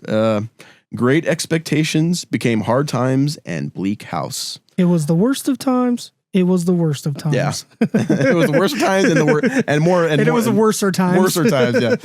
To have the book right here, it was the worst of times and the worser times. And if you think things were better in the past, I gotta mention this to you. I smiled from ear to ear when I read this fact. Hey, so this popped up in my research, so I have to mention it. I mean, he's a celebrity in the FLP pantheon, and he's a major historical figure. The certain individual died. We're not quite sure how he died. We don't know if he died from plague. We don't know if he died from a horse fall or injury or an other unknown illness. But before he died, so he couldn't do this. But he inspired people to do it after him. He inspired his sons to do this. But before he could unlock the "You Invaded Poland" achievement on the historical Xbox, his sons did it for him afterwards. And this is that. I'm not gonna say who his name is, but it's this individual invaded Poland in a little bit before the Middle Ages. Oh, or his sons did. He didn't get the chance to do it. So maybe you can put something about that gives the listeners who it is. It's William Shatner screaming, "Con!" Yeah, so it's been real for Poland. What's up? Was it this guy? No. Okay. Think a lot longer ago. Con! Why would? Oh yeah. Again, I'm not 21. Okay, and so we talk about some of the bad stuff going on in Poland. We'll move on from that in a second, but I want to say a little bit more on it. Poland was one of the primary targets of Lebensraum. It would envelop all of Europe eventually. It was the core Nazi idea of expansionism into Eastern Europe. So their version of Manifest Destiny. Yeah, but more like steal the land and murder everyone. So they can't. So Manifest Destiny. Yeah. I think for Manifest Destiny, it was steal the land and contingently kill everyone, but not like. But I mean, same aims. There's no major difference, all right? Because it's what happened in both cases. Okay, it translates as living space or living room. Spaces. The policy was not just applied to Jews, but also people deemed inferior to the Aryan Saxon racial ideal. The idea was to exterminate and conscript into hard labor native peoples and give their land to the German colonialists and for an extermination project. So they actually gave jobs to the native people, unlike us. So this was actually a little more gentle than what we did. So if you were not racially German, you were going to be executed or sent to a concentration camp or to do hard labor until you likely died. And your property would be given to supporters of the Third Reich. Here's the life expectancy of how long? Here's the life expectancy of a hard labor camp. Wow, that's not very long. So you should just put a blank screen. Yeah. Anyways, so what is the Aryan race? I didn't know what the heck. Well, what the heck is the Aryan race? I don't even know what that is. So the Aryan race is a 19th century pseudo-scientific concept that falsely classified people of Indo-European descent as superior, a distinct racial group originating from the Sanskrit term Arya, or Arya, meaning noble. It was misused by proponents of scientific racism and later adopted by Nazi ideology to represent a master race. Heinrich Himmler, the world's most evil chicken farmer, because he got to start as a chicken farmer. Wish he would have stayed doing that. But he got a job opportunity after that, unfortunately. Used the term to refer to the superiority of Nordic peoples. it's a Sanskrit term and it's a Hindu term. So it's weird. Why did the Nazis adopt it? I don't know. Why did they not see it as like inferior culture?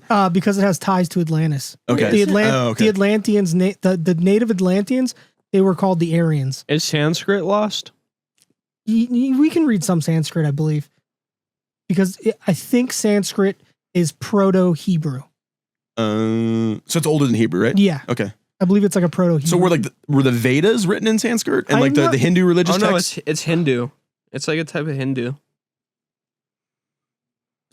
You're probably right. I'm probably wrong. I just know that some of it has been translated. Yeah. And well, then what Jesus would have? No, what would Jesus have? Aramaic, Okay. and maybe Koine Greek, and probably a classic Hebrew too. I'm retired. I just got Aramaic and Sanskrit mixed up in my head. That's what happened right now. I am fully retired. Aramaic, I think, is like a people still speak it. A more like layperson.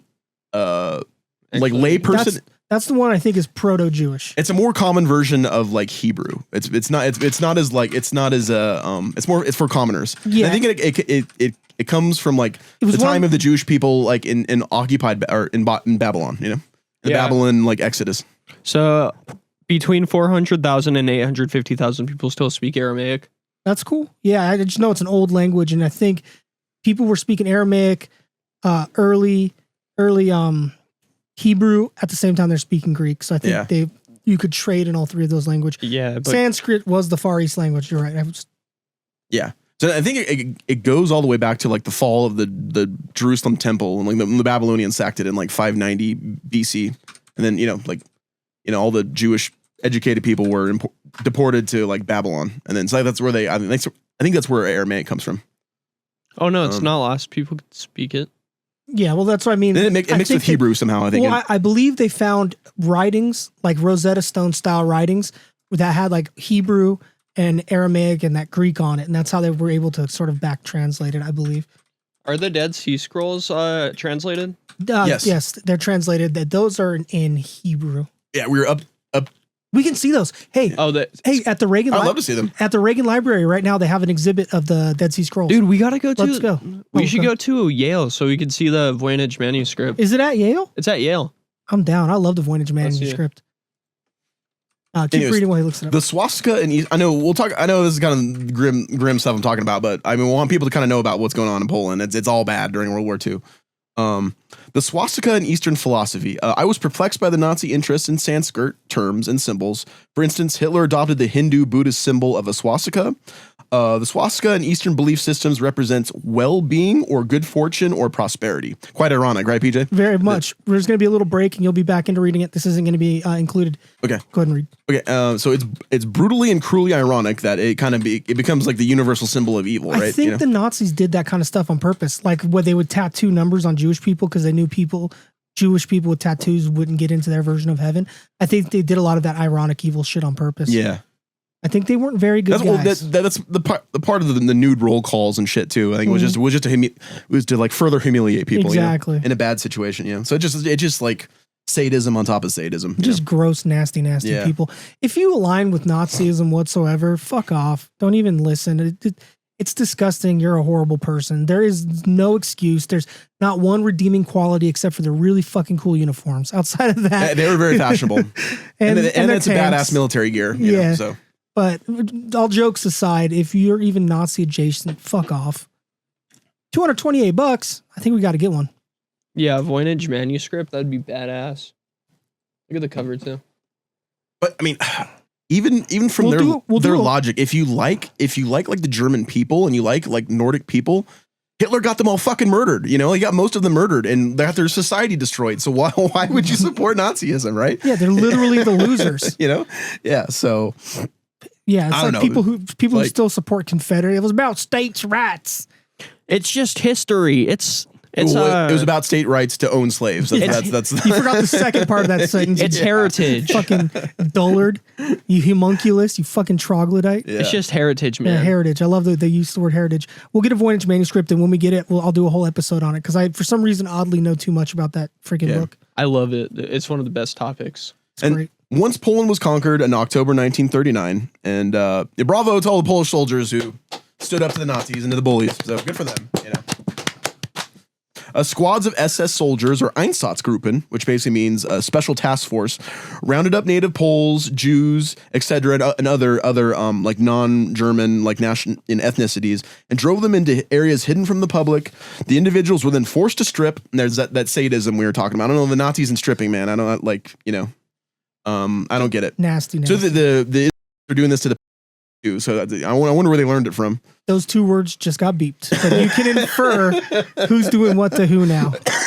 Okay. They're forced to strip and were unceremoniously mass murdered and buried in large pits. I'm going to leave a lot of this uncensored because this is history and people do need to hear, because Agreed. It's getting long enough ago that people can start denying the true dehumanization of what really went on. You know? And it's not just because it was Jewish people. It's not because it was a certain group. It was all people. If you were not of this like fake Nazi like ethnicity, like then you were getting murdered and you were getting your property stolen, or you were being enslaved to do hard labor, and that's it. And it can distill down to the fact that you listening right now can be propagandized into dehumanizing people who are just different than you, and next thing you know, you have camps full of people who are getting murdered, and for some reason you think nationally that that's correct and they shouldn't be there, and that's not true. No one owns the earth. Wake up, fuckers.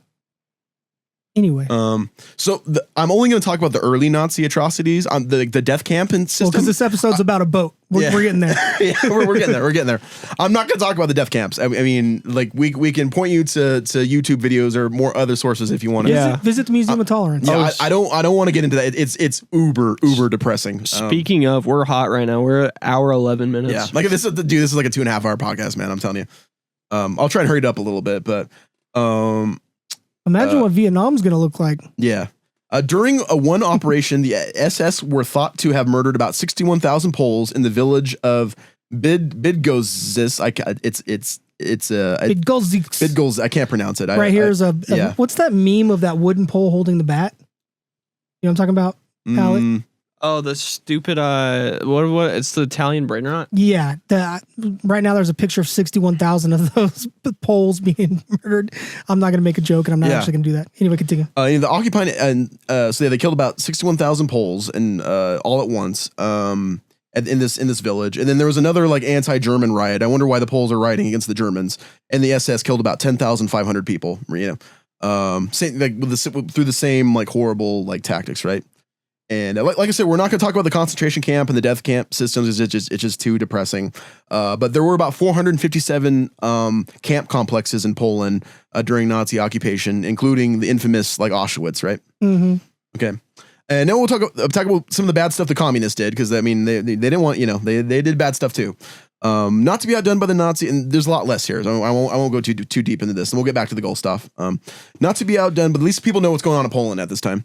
Not to be outdone by the Nazis, the Soviets committed lots of atrocities in Poland. Since history has a selective memory, I thought we'd talk about it briefly. The Soviets co-occupied Poland with the Nazis from October 39 to about 1941, when the Germans broke their non-aggression pact with them. But east of in the territory that the Soviets occupied, all intellectuals, property owners, and anyone like any affluent person was sent to Siberian gulags, into work camps or to re-education camps. The idea was to purge the middle class and anyone considered to be an enemy of communist ideology.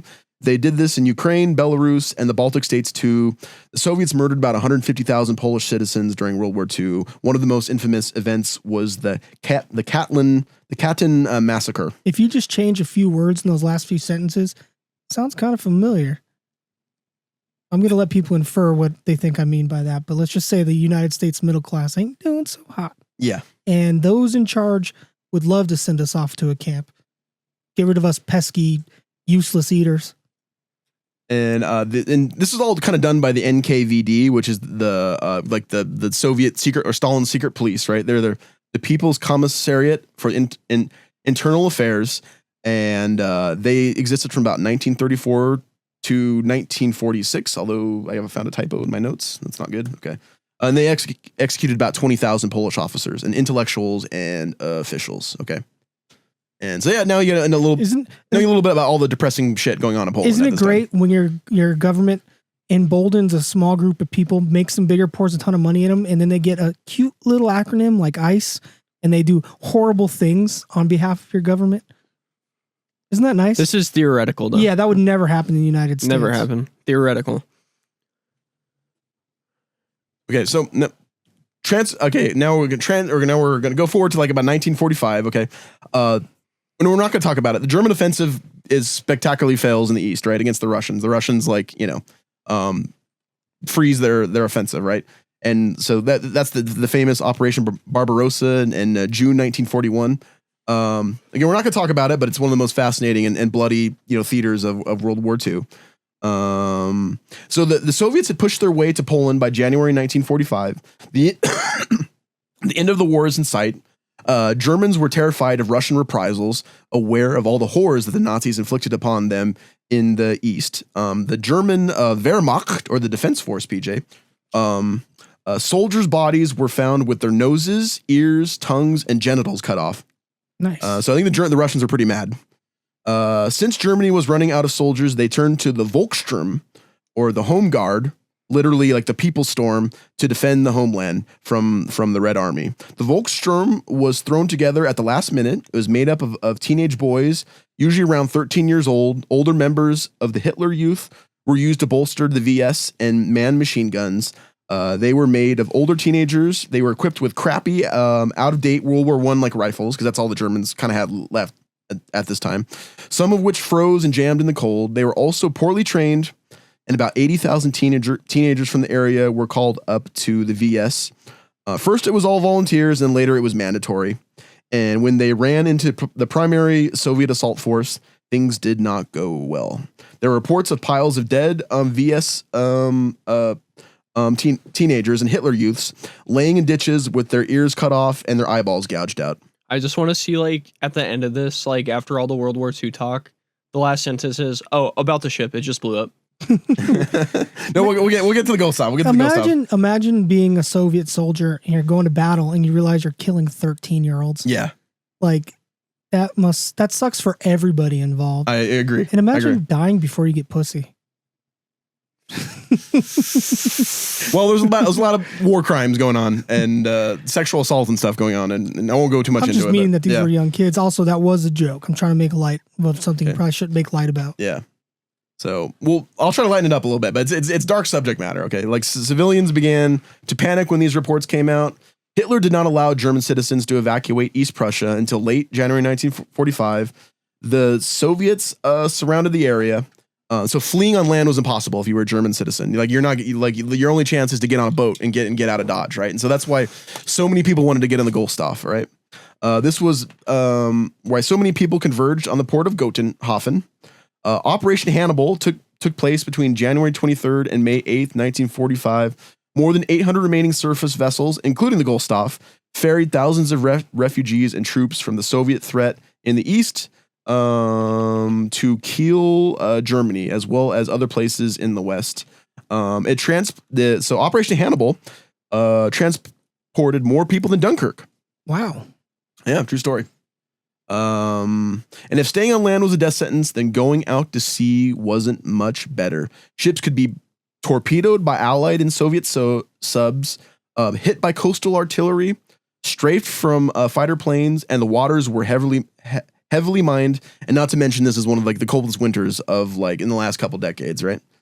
And the Gustloff was the largest and most symbolic ship to take place in Operation Hannibal, and the water temperature at this time was about high 30s, low 40s. So you don't want to go swimming. Here's a video of people at the Titanic Museum putting their hand in the water, how cold it is and how long it lasts.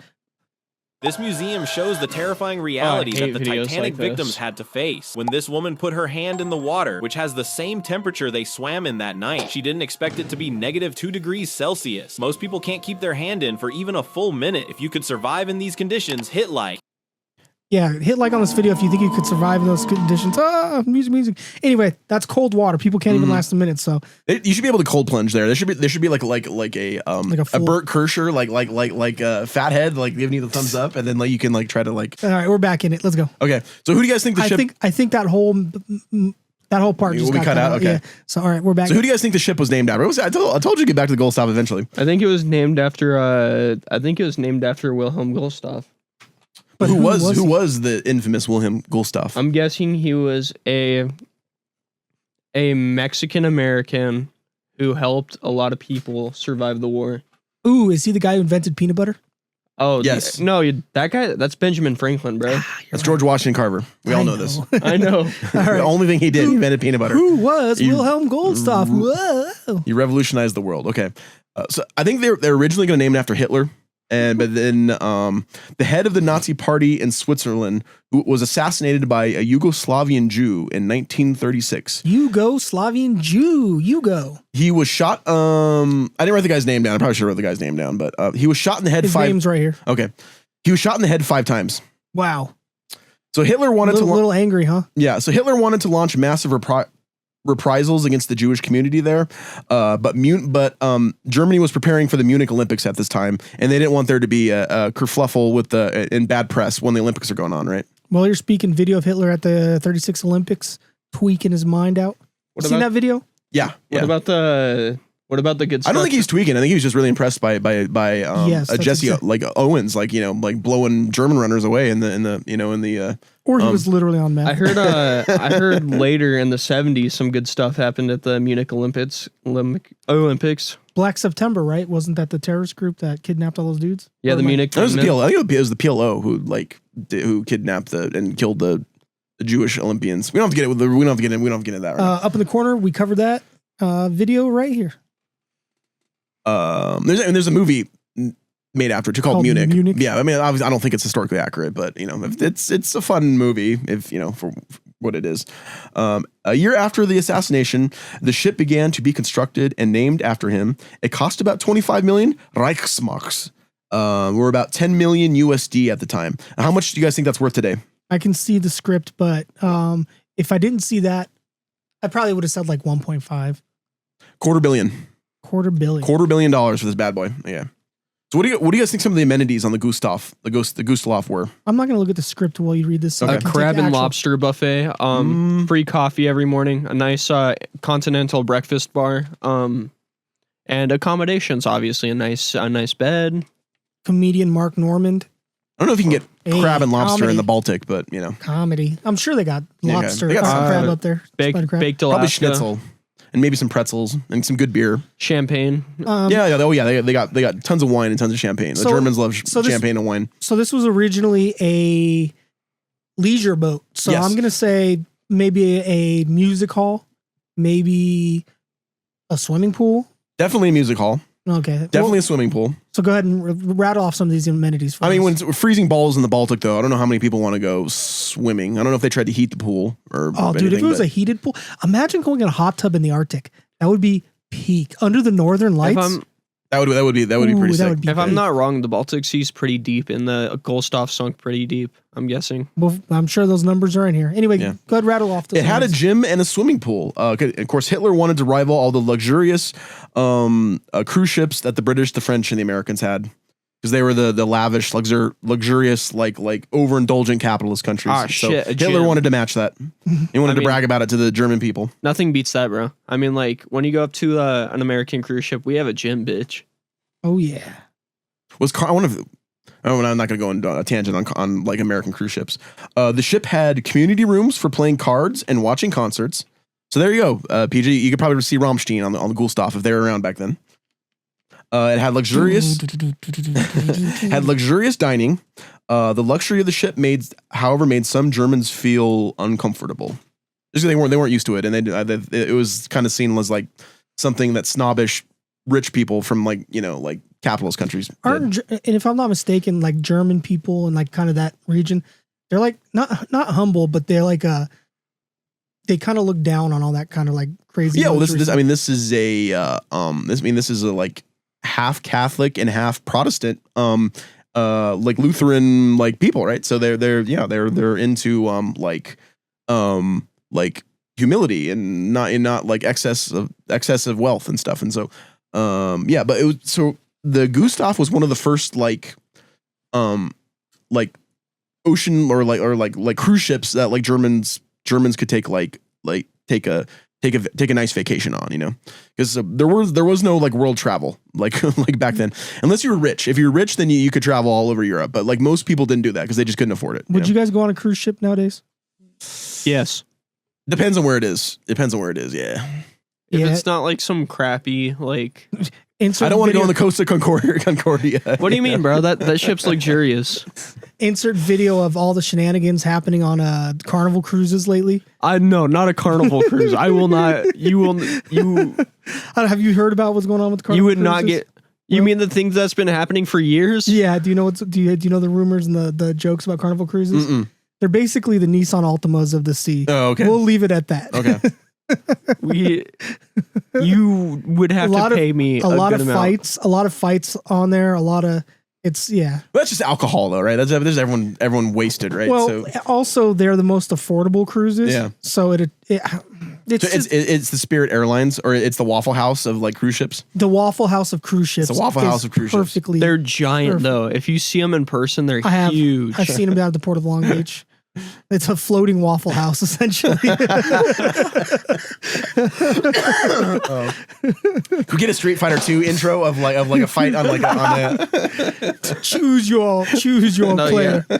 Oh, maybe we could have Mitch and Copeland fighting on the cruise. Oh yeah, I can't wait. I'm learning animation right now because I want to add a third element to this podcast. But animation is so hard. Yeah. I see why AI is so appealing because animation is so hard. I saw a donkey fall into a bowl of sugar. Ash. That's what I call sweet ash. Anyway, continue before we get canceled by proxy. All right. The Hamburg shipping company, Blom and Voss, built the Gustloff along with another ill-fated ship. What do you guys think that ship is? A famous German battleship that bad things happened to it in World War II.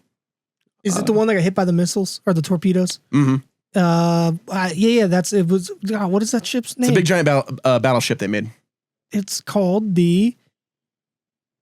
I know it, and it's gonna piss me off. It's not a Carnival cruise, is it? No. No. No, those things get internally destroyed. It's called the. You're gonna have to spoil it because. Oh, it's the Bismarck. I hate myself right now. So when World War II came around, like battleships weren't very effective. Like what was effective were like aircraft carriers and like smaller, faster like destroyers and U-boats stuff. and shit. And you submarines too. Yeah. So the like after World War I, the battleship like Did you see started to become like out of date. Did you see we sunk a ship with torpedoes for the first time since World War II? Yeah, supposedly the Iranian ship wasn't even armed, and they were heading to like they were doing like a test run. training exercise Yeah. with like the Indians, and so they just did it for like for social media, so it's they weren't even a threat to the submarine. Tragedy and everything aside, it's a pretty cool video. Well, yeah, that's why they did it, right? Because they want to like, hey, look what the Navy's doing. They're I hate being like having Caucasian in me because I see war shit and I hear that song "Fortunate Son" and I'm like, hell yeah, woo! And then you learn about all the atrocities behind the fucking war machine, but you're like, but did you see that Black Hawk shoot that fucking tomahawk? That was pretty sweet. And you hate to admit it, so I won't admit it. Everything I just said, false. Continue, please. Okay. Anyway, so the Bismarck. One short paragraph on the Bismarck, which is okay. The Bismarck was launched in 1939. It entered into its first naval battle in May 1941. It sunk one British ship and damaged another. A few days later, it was attacked and damaged by a group of torpedo planes. The next morning, on May 27th, a few British ships tracked it down and lit it up. They killed most of the crew and wrecked the ship. And then not long after that, the Germans scuttled it. And that's the history of the Bismarck, the big like, the big kahuna of the German like Navy. What was that? What was the submarine that the CIA paid millions and millions of dollars to recover with the big claw machine? You guys know what I'm talking about? I couldn't tell you. Google that real quick while he's reading. But apparently they released a FOIA request. Turns out that the CIA did a secret program with who's the dude who lost his mind who built the Spruce Goose, Howard Hughes. They hired people like Howard Hughes to build a boat that had a giant claw on it that went like 3 miles down in the ocean to try to retrieve a submarine full of nuclear missiles during the Cold War. Was it Project Azorian? Yes. I believe that was it. Did they get the nuclear missiles like halfway up and then the claw dropped it? No, the fucking claw. Was it this one? Yeah, and I think that's it. And then the claw ended up ripping it into pieces, and they only got a portion of it up. But there's still at the bottom of the ocean like 7 live nuclear warheads right now, just sitting there. I wouldn't worry about them. Yeah. The K-129, I believe, was the name of the. The Grays will go down there and they'll clean up things. They'll take care of it. They probably already grabbed them. Yeah, the Project Azorian. That's what it was.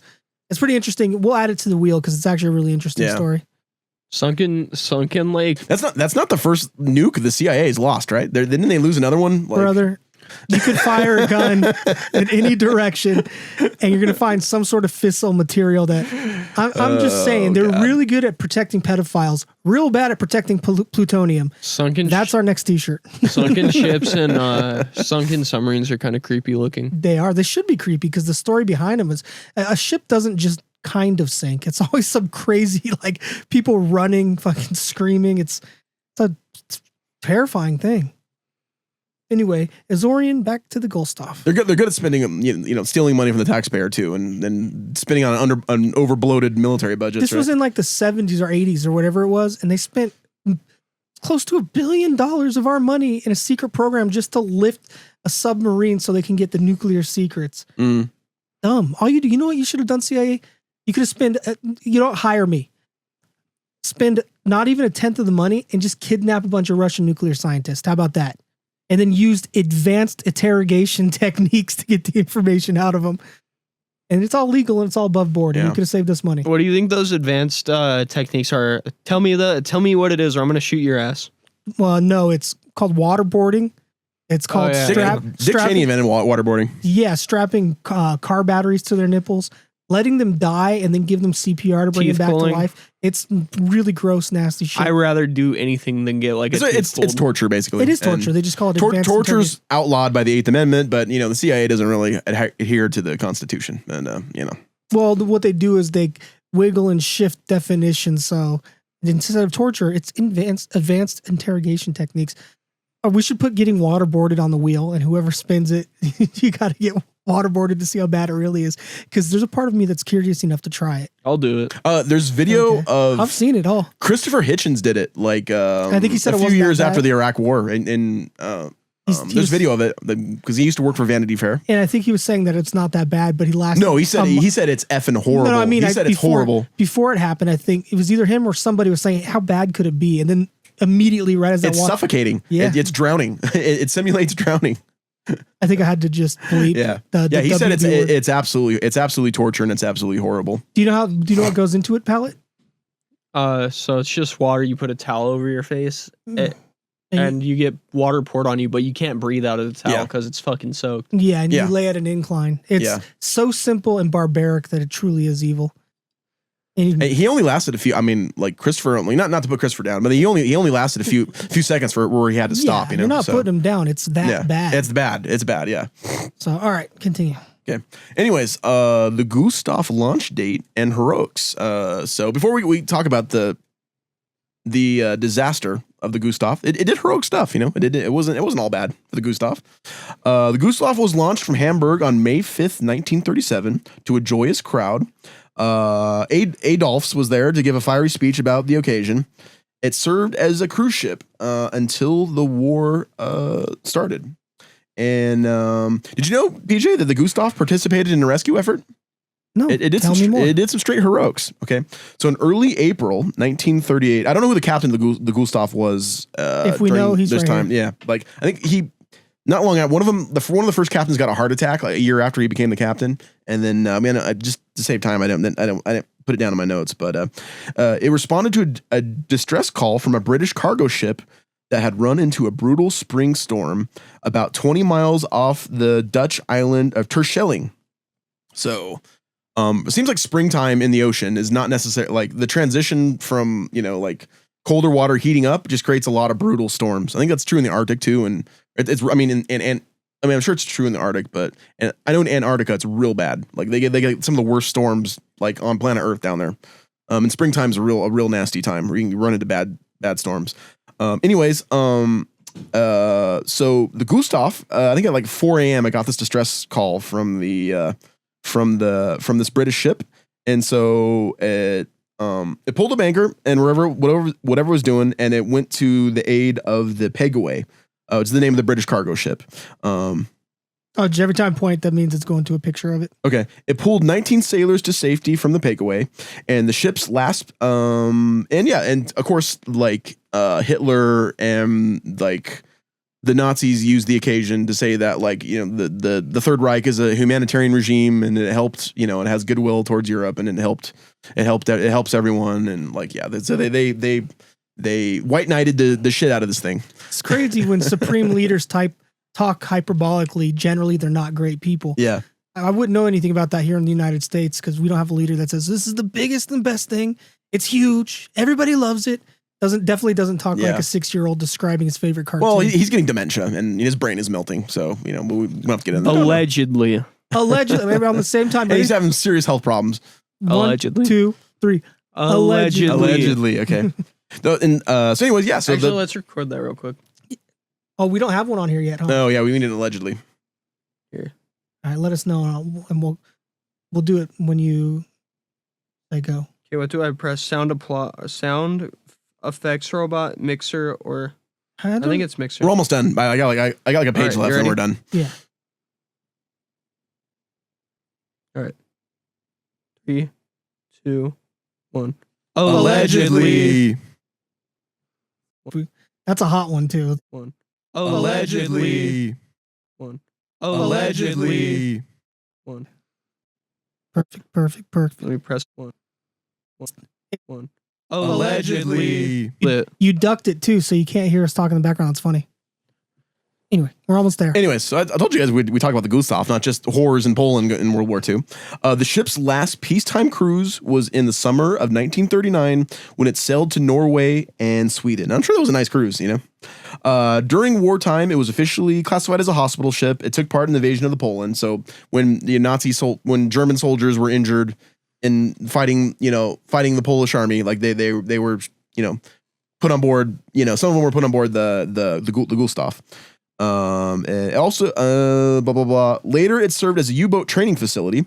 And on a peculiar side note, this is one of the weird things about like Europe being such a melting pot. There was a ton of Croatian soldiers that worked on the Gustloff as sailors. And you would think it'd be all German dudes, but no, that's not true. Did they consider Croatians Aryans? I'm gonna say no, but I mean, like they're probably like they consider them, but like I don't know, but I'm gonna say that they probably consider them like second class citizens. I'm gonna say, you know, but I mean they needed them because you know a couple years into the war, like you know, everything was going to shit, so they needed all hands on deck. You know, even I always get Croatians mixed up with what's the like Greeks and like no. What's the country right above Greece? Not Macedonia. Crete? No, the actual country, literally just north of Greece. Turkey. They even have like Greek ruins and Roman ruins in it. No, not Turkey. It's not a huge country, but it's beautiful. Yeah.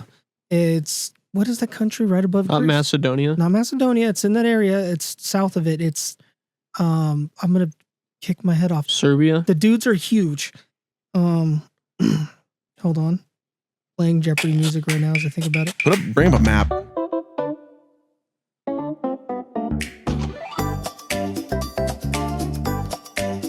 I'm gonna be so mad when it I don't know. pulled up. It's totally escaping me right now. I'll tell you right now.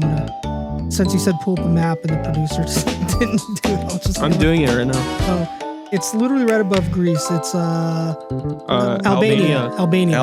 Okay. Yeah. Anyway, Albania. There you go. Albanian brunettes. I think we rated their flag, and I think it got rated pretty high. Is that the one with the birds, right? I think that's the one with the birds on it. Let's see. Yeah, it's Albania's that really cool red one. See, Romania comes to mind, and so I think of that first before I think of Albania. So I like that, you know. Nobody thinks of Albania. It's really sad. We think about you, Albania. You're currently one of our favorite flags. Hey, comment down below if you want to see us finish out the flags, because we probably only have like 10 of them left. The segment everybody loved that took the whole fucking episode. Getting flaggy with it. Yeah. All right. So do you guys think Adolf's ever went on the Gustloff? Yes. If it was like the luxury liner, yeah. So you'd think he'd win on the Gustloff, but he actually never went on the Gustloff. So here's what he did. He inspected it once when it was in port, And then he gave the christening speech when it was launched from in 1937. I can't remember, like from Hamburg, I think is where it was launched. But he never sailed on it because he's a bitch ass Adolf. Bitch ass Adolf wasn't even on. Didn't even take a cruise on the ship that he was salesmaning. You know, he was talking up.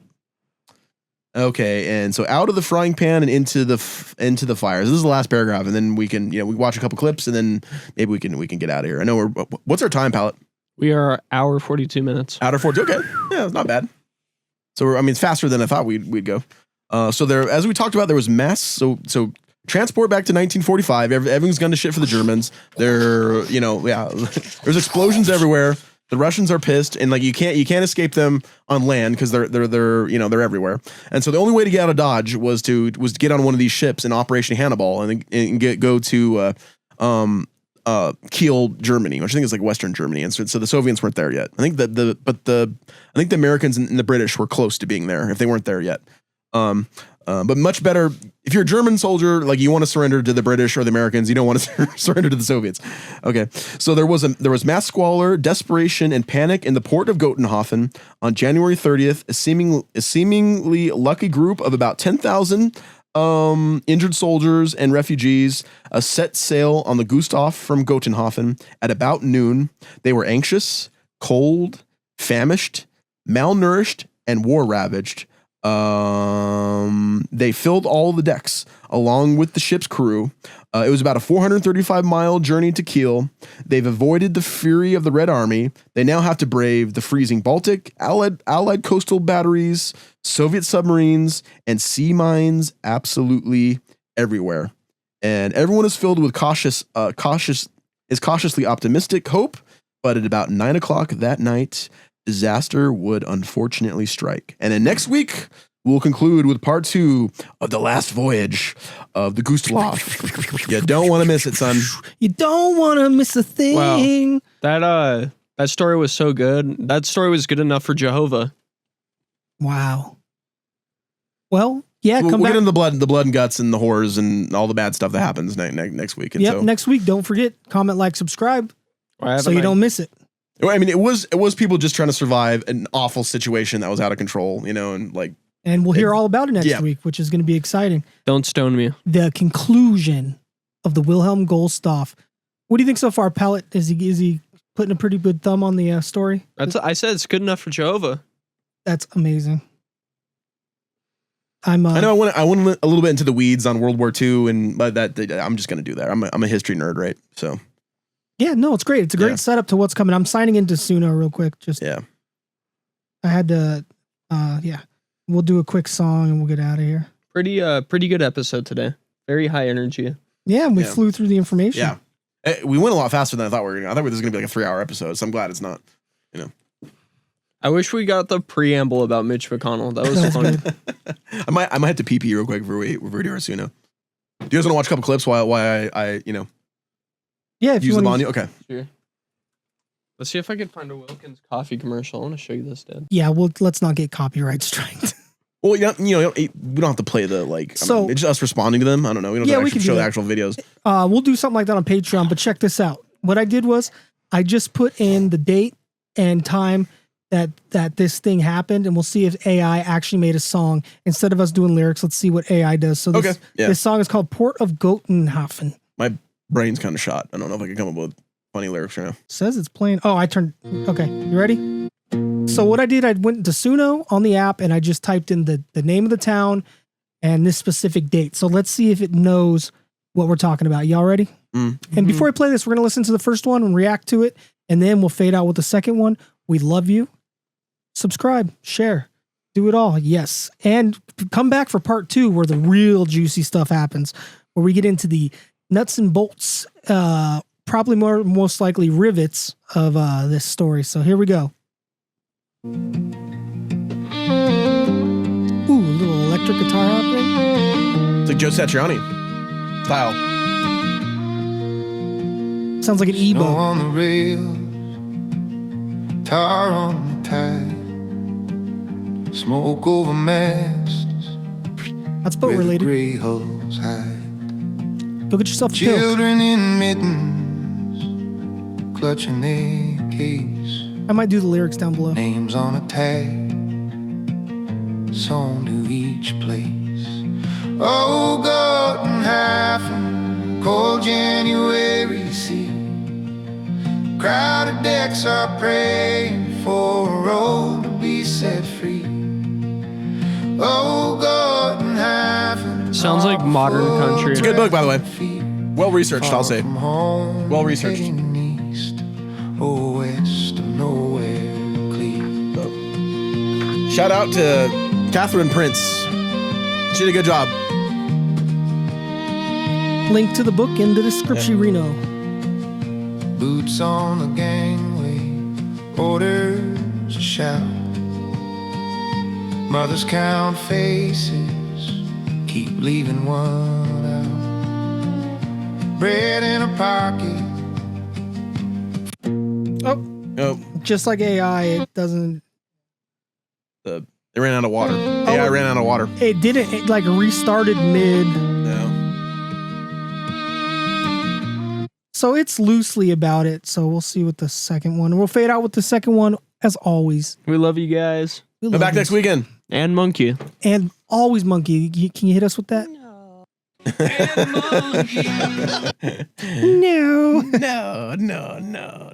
No.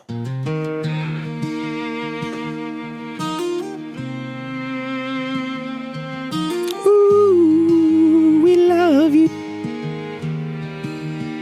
There's snow on the rails, tar on the tide, smoke over masts where the gray hulls hide. Children in mittens, clutching a case, names on a tag, sewn to each place. Oh, Golden Hyphen, cold January sea. Crowded decks are praying for a road to be set free. Oh, Golden Hyphen, harbor full of breath and fear. Far from home and heading east, or west or nowhere clear. Boots on the gangway, orders a shout. Mothers count faces, keep leaving one out. Bread in a pocket, frozen and hard. A ring in a kerchief, folded like a card. Oh, Golden Hyphen, cold January sea. Crowded decks are praying for a road to be set free. Oh, Golden Hyphen, harbor full of breath and fear. Far from home and heading east, west or nowhere clear. Did you hear the ice crack under keel? Did you taste iron in every meal? Did you see lanterns swing in the wind, marking the moment the tide closed in? Oh, Golden Hyphen, cold January sea. Names like quiet candles that the water did not keep. Oh, Golden Hyphen, I sing so they draw near. All the souls that left that day, I carry them right